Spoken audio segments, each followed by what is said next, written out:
everybody, Jamie Pate here. Thank you for joining me in this video. We're going to pop back into, we've been working through this October album. And today I have some tricks that I want to share with you about adding some pages in here. But just a really quick little walkthrough. 23 is on this side of my book. 22 is over here. I've already done this walkthrough in a previous video. But I just want to share with you clusters that are part of these pages. And I have a panoramic page here. I'm trying to incorporate lots of journaling. That's really been my heart right now. Of course, you know, we're here for the layered clusters, right? And all the fall colors, and then a little bit more of a milder page, just photo, journaling, a little cluster here at the bottom, and then a 3x4 page that includes real simple embellishment here on the top. I mean, this was just literally scraps sitting on the table that you can just put a little ticket, just grab those die cuts. They just start doing magical things together. It's a great way to use up all those things you've already cut up. These leaves here too were sitting in one of my trays and sewed them to a piece of acetate, added a little quote to that. I have this quote here and I made that available. I will remember to pop that into here too. This is Why I Like October. It was a sweet little poem and I just thought it was perfect for an October book, and that is yours for the taking. And then here's another page that we finished up together. And then this one here, I shared in a previous video, this little hack here of creating this transparency from acetate and your rub-ons, and just how pretty and what a simple page that is. I added a little bit of a die cut vellum here. Again, a really easy way to add a simple embellishment to a page. You just take your alphas, you die cut them on vellum, and you have like a little title.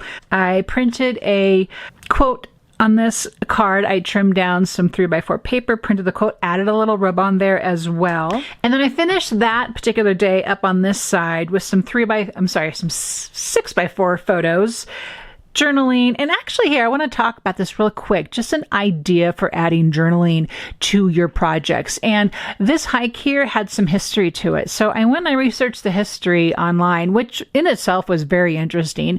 And then I just kind of composed on this little small 3x4 size journal spot the history of this place that we visited, and I'm happy to have that there now because it was actually really inspiring.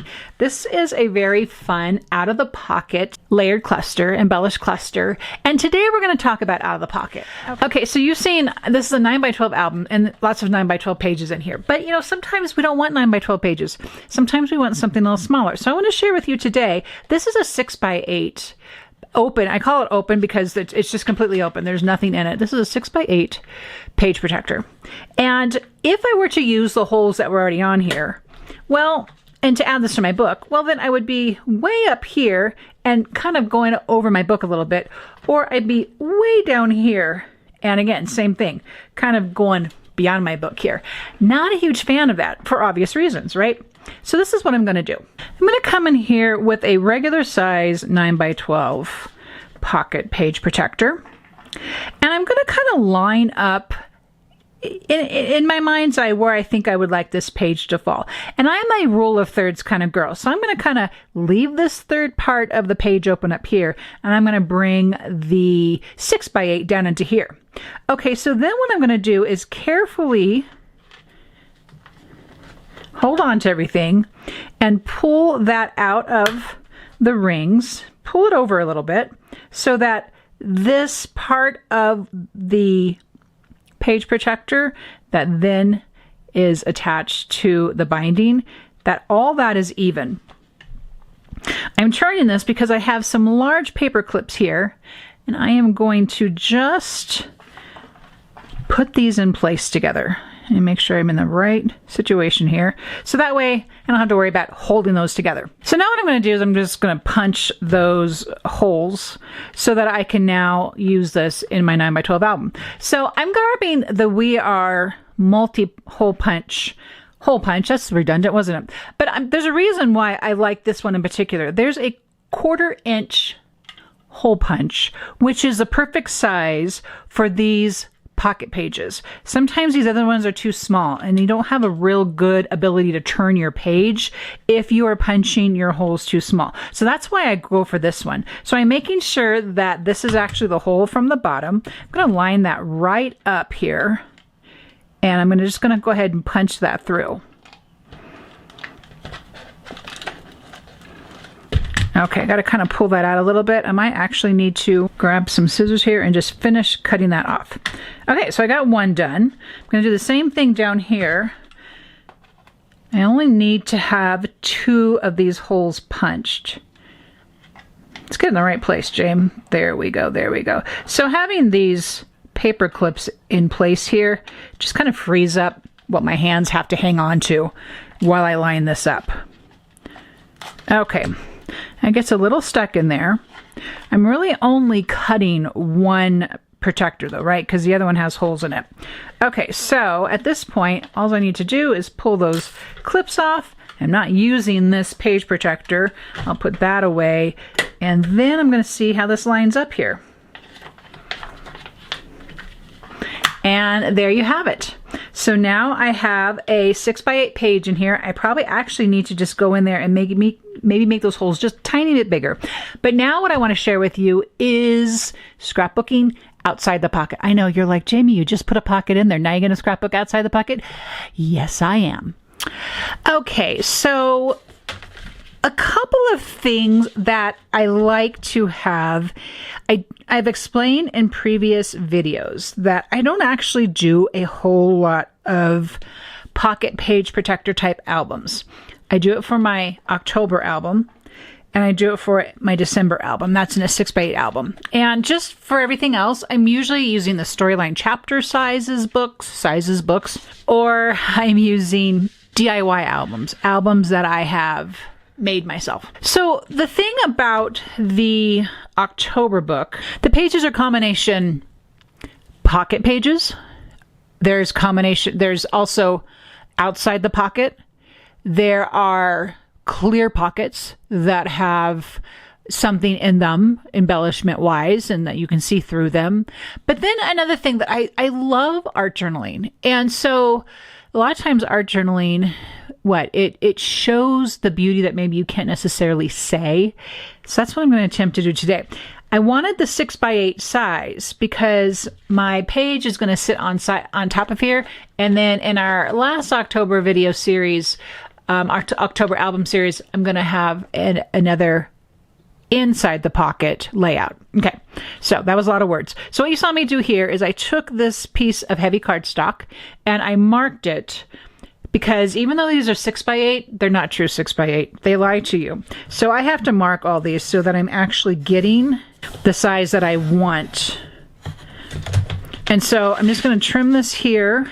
Okay, so I have trimmed this down to the measurements that I marked on my cardstock. Okay, because I'm going to come in here with several different things, which is going to include rub-ons. Now, we all have rub-ons. We all have a bunch of rub-ons. So use what you have and put those rub-ons to work. I know how easy it is to make this a hoarding issue. But what good? Those are not beautiful there. These rub-ons are beautiful when we actually get them on the page. So I have an idea here. I'm going to just kind of outline my idea for you here really quick. There's this really big wander. I love that word, and it's going to go with my project on the other side of this page as well. And I'm making sure that I actually did cut this straight because, you know, me and cutting, sometimes we don't get along. So I'm just going to come in here and make sure I have my 6-inch. Yeah, there's a little bit there. I don't know. Don't mind me in cutting. Anybody can do this. Seriously. Okay, that's better.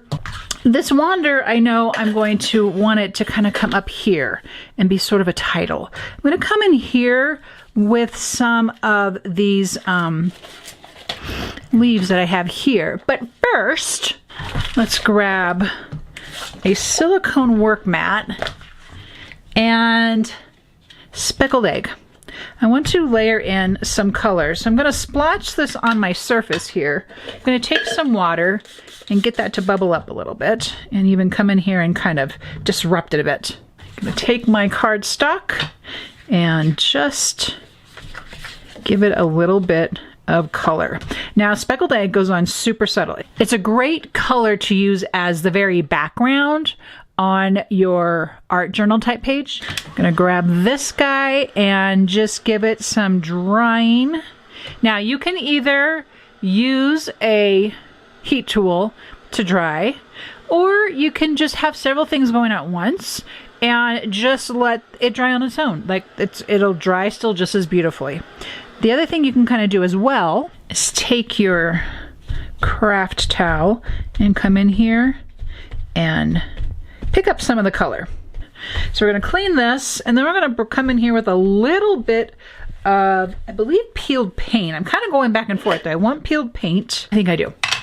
And again, I'm hardly putting anything down here on purpose because peeled paint can be a little vivid, which is gorgeous. We don't hate the vivid, but we just might not need a lot of color.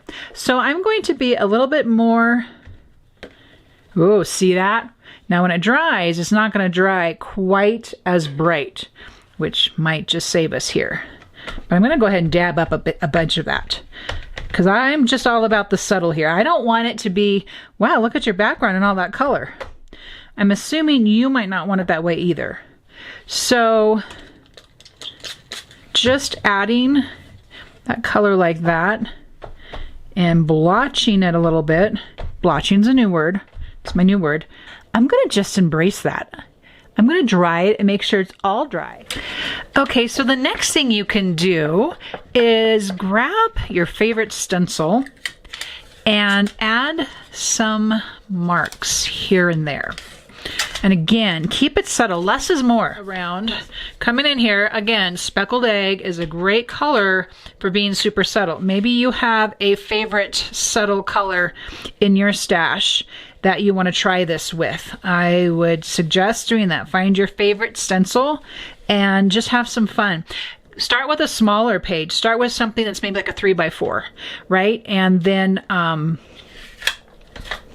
just play with that idea and build from there. That's just learn, play and learn. Actually, what I want to say is play and learn. I'm going to come along here since I still have my mat out. I just want to add some color to my edges. I don't want them to be stark white. So just coming in here a little bit with this adds just, it's an amazing thing, the softness that this brings to the edges of your art journal page.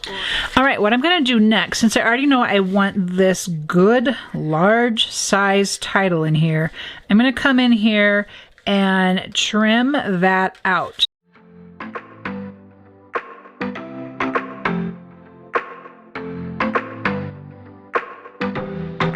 So like I said, I already knew I wanted this to be up here on this top right edge. So I am just going to make sure I have that even.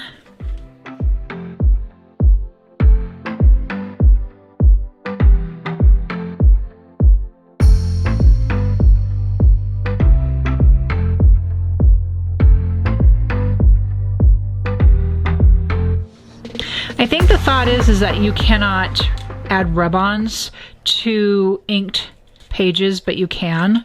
I've never had any trouble with this. This is actually my go-to way for doing art journal pages, is creating a background, which is usually almost always inked. I'm trying to think if I've used paint, and I don't know if I have or not. Let me know in the comments if you've done paint, acrylic. Now watercolor I think would be no problem. Acrylic might be a question as to whether you're going to be able to add a rub-on to that or not. Okay, now look how great the colors work too with our background paper. Oh, love it! I do love it. So we're adding more rub-ons here. I almost always go to that top left corner and the bottom right corner and sort of have them facing one another. It's just a design scheme that I love to employ. Then I remembered I need stamps on here. This too is another layer. So we've got that background, we have rub-ons. Now we're going to add in some stamps. So if you have any kind of distress type stamps, any sort of just little textury things, these are just the best little things to add to these pages. And I like to surround the design elements that are already in place there with the leaves, just kind of coming in and filling some of those spaces in. And I remember this particular stamp set has these little like paint splotches. So if you're not great at paint splotches, which I am not, I love to just kind of add a little bit of these, just adds this real subtle little extra layer in. And then of course, text. This is a script, kind of a ledger script kind of text. And I just went right in there, right with color. Notice I'm holding the stamp instead of putting it on a block. And so I'm going to slow this down a little bit so you can see some of those details and how they're playing out. Now, again, some of this is going to get covered up here in a minute, and that's okay. It's still part of the texture that's going on here. This is a new background stamp that actually I don't even think I've even used yet. And it was just kind of with all the other ones. And so I just threw some of that on there. Okay, grabbing my little ephemera catalog, I am going to start placing layers. Not quite for sure where everything's going to go. So this is just kind of a fun time to play. You know, does that ticket go underneath? Does the ticket go on top? Of course, we need a sentiment. And this time I'm layering 2 sentiments. I like them both.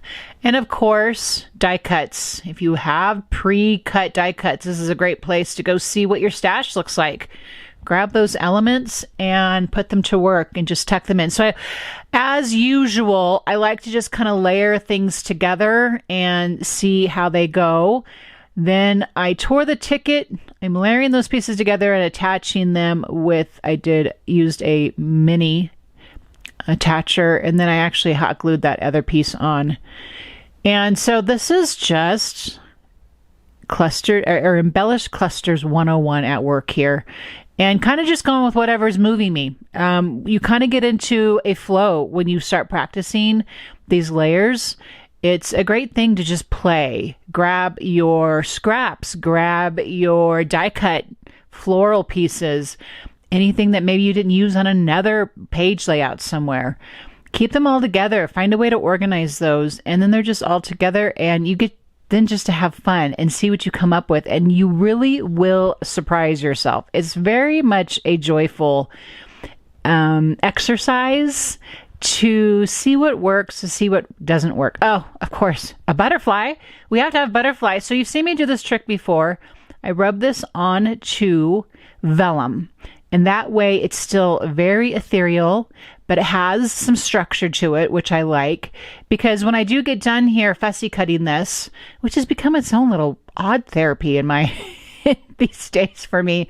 But when I do finish fussy cutting that, I will almost always bend it. And I think I'm going to come in here with like a strip. Yeah, I have a strip of foam adhesive. And I think I actually double that up. I think I'd come back in here again and give it some more. So this is just another way that we're adding pages to our photoed albums, to our pocket albums. And outside the page is an awesome way to go about that. I'll see you in the next video, guys.